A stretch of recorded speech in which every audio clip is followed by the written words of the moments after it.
Taylor Swift's wedding to Travis Kelce has not happened yet, but the guest list situation alone is already so complicated, so layered, and so genuinely chaotic that I don't know how she's going to pull this off without someone ending up in a headline. Let me explain. Okay, so first, where are we with Taylor and Travis? They've been together since summer 2023. 3 years. This is the longest public relationship Taylor Swift has had since Joe Alwyn, and arguably the most public relationship she has ever had in her entire life. Every game, every appearance, every vacation, all of it documented, and the wedding rumors have been going for over a year now. Rhode Island in June, New York City on July 3rd, a private ceremony somewhere nobody can find them. The speculation has been constant, and Taylor has said absolutely nothing, which honestly is the most Taylor Swift thing she could possibly do. Let everyone exhaust themselves guessing while she quietly plans whatever she's actually going to do. But here's the thing, the longer this takes, the more complicated the guest list becomes. Because Taylor Swift's inner circle, her squad, her friends, the people who are supposed to be there on the day, has quietly become one of the most dramatically entangled webs in all of celebrity culture. And I don't think people are fully tracking just how messy this is. Let's start with Zoë Kravitz, because this one requires some setup. Zoë Kravitz and Taylor Swift have been friends for years. Properly close, squad adjacent, the kind of friendship where you show up for each other at events and Taylor fans know your name. Zoë Kravitz is now engaged to Harry Styles. Harry Styles and Taylor Swift dated in 2012. It ended. Taylor wrote songs about it, or at least that's what everyone has always assumed. It has been 14 years. By any reasonable measure, this should not be a thing anymore. And yet, sources confirmed this week that Zoë Kravitz is still on the wedding guest list. Still invited. Harry Styles is presumably not. So the scenario we are potentially looking at is Taylor Swift's wedding, Zoë Kravitz in attendance, Zoë Kravitz wearing an engagement ring from Harry Styles, Harry Styles waiting at home. And Taylor has to look at that ring the entire night. I'm not saying it's awkward. I'm saying it requires a level of emotional maturity that most of us do not possess, and I have enormous respect for Taylor if she actually pulls this off without a single facial expression.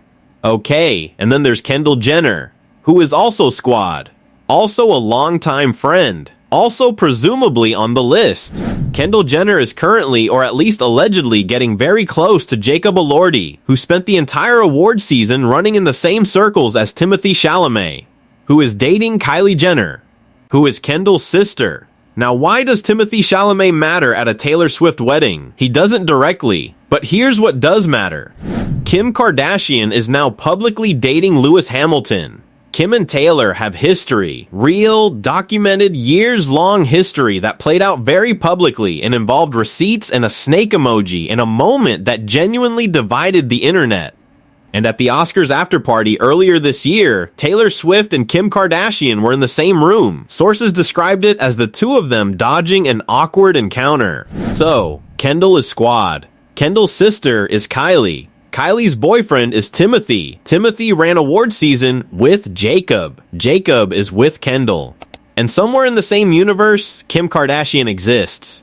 Taylor Swift is going to need a seating chart architect, not a planner, an architect. And then there is the Beyoncé situation, which is quieter but somehow more interesting. Beyoncé was the co-chair of the 2026 Met Gala. Taylor Swift was not there. No explanation. No statement. She just wasn't there. Now Taylor not attending the Met Gala is not new. She skipped it before. But this year felt different because the conversation around her absence was louder than it's been in previous years. People noticed. People talked about it. And here's the layer underneath that. Taylor Swift and Beyoncé had a genuinely warm public moment during the Renaissance tour. They showed up for each other. The fan bases declared a truce. Everything looked like mutual respect and friendship. But Beyoncé and Jay-Z attended the Met Gala together. Jay-Z, who has spent the last 2 years being the subject of very serious allegations that Beyoncé has addressed in her music.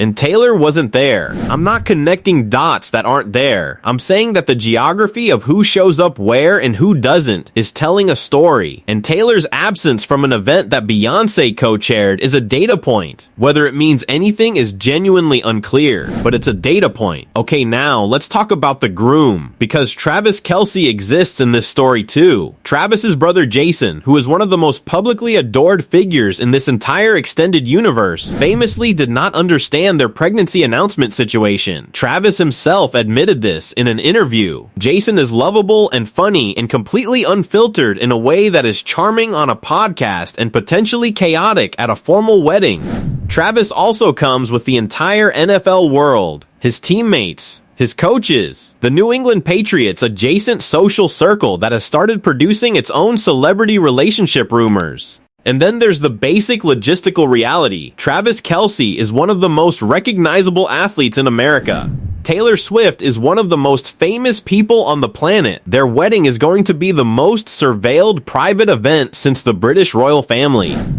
Every guest is a leak risk. Every vendor is a leak risk. Every single person within a 5-mile radius is a leak risk.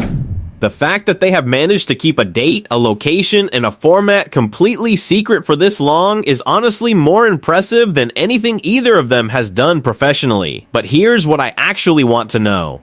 Because beyond the guest list chaos and the seating chart nightmare in the Harry Styles engagement ring situation, there's a simpler question underneath all of this. Why hasn't it happened yet? 3 years.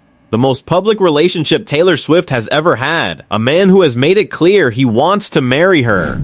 A woman who has spent her entire career writing about love and commitment and the life she wants. And still no wedding. Maybe they're waiting for the right moment. Maybe the logistics of two people at that level of fame are genuinely that complicated. Maybe Taylor is taking her time in a way that is actually healthy, and we should all stop projecting timelines onto other people's relationships. Or maybe something about the guest list situation, the Zoë engagement, the Kim presence in their extended universe, the sheer complexity of who can be in the room without it becoming a story is making the whole thing harder to execute than anyone expected. Because here's the truth, when Taylor Swift gets married, it will be the most analyzed event of the decade. Every guest photo will be forensically examined. Every absence will be noted. Every seating arrangement will be dissected.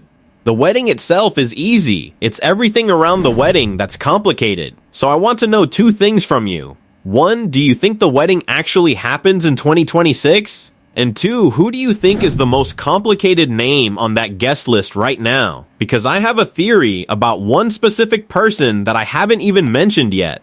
Drop your guesses below and let's see if anyone gets it.